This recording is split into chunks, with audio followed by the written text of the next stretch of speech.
did not ask me a question earlier, and you have a question or two, I can answer. Yes.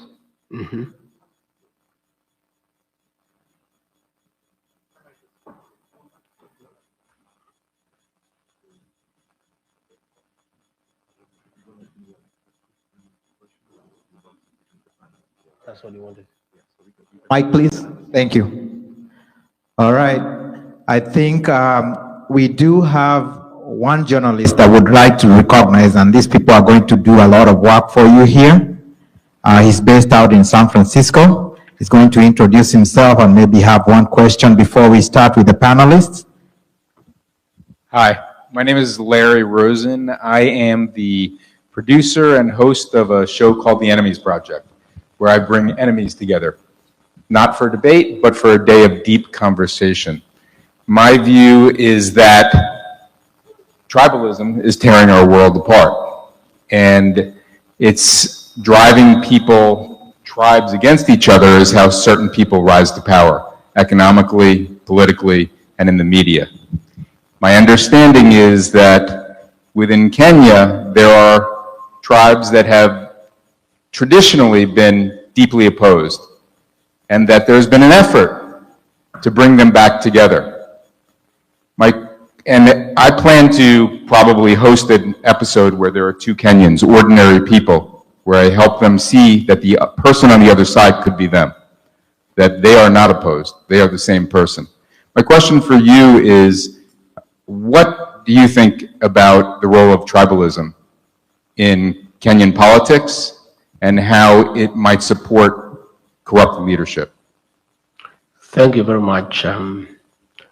Ethnicity is part of the Kenyan politics because Kenya has 41 different ethnic communities, people who speak different languages, and people have their unique challenges and their unique way of looking at things. But we have made very serious strides in terms of bridging the gap between communities when it comes to politics. For a long time, people have voted on ethnic grounds. But the last election of 2022, William Ruto, who is from the Rift Valley, was supported to a man by the people of the Mount Kenya region. In fact, his win, the Mount Kenya people contributed 47% of the vote, which meant that those people from that region are not tribal because they did not vote for one of their own. So it's a journey. Previously, the previous elections, everybody used to vote for a person from your own community. But the last election was a very big improvement on proving that you don't have to vote somebody from your own community. And when I listen to the people of Kenya as we speak today, they actually don't care who will be president. What is happening in Kenya now, the people want the current guy out. They don't care who will raise him. They are leaving it upon ourselves to agree on one person. So I think we have made huge strides in dealing with ethnicity and dealing with tribalism in matters national politics and in choosing a leader to lead the people of Kenya. That must be very encouraging for you. Thank you. All right, so I'll go ahead and shoot this back to the panelists, and they can lead me. I'm just going to be the moderator or passing the microphone. So I'll give this to Maurice and Dorothy. Take it away. Your Excellency, it's a great honor to meet you. I follow you vividly. It feels like I know you personally.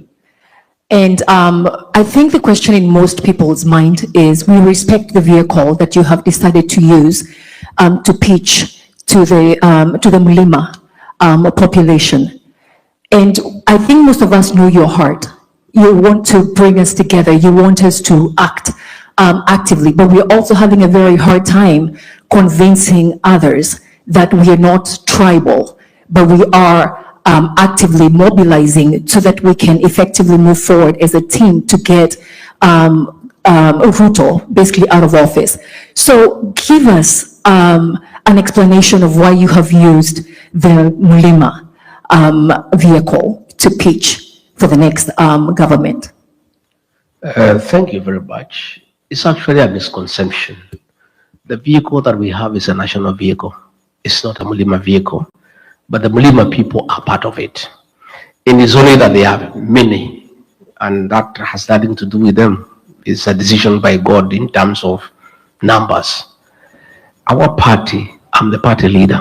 I'm from Mulima. The deputy party leader, Cleophas Malala, is from Kakamega.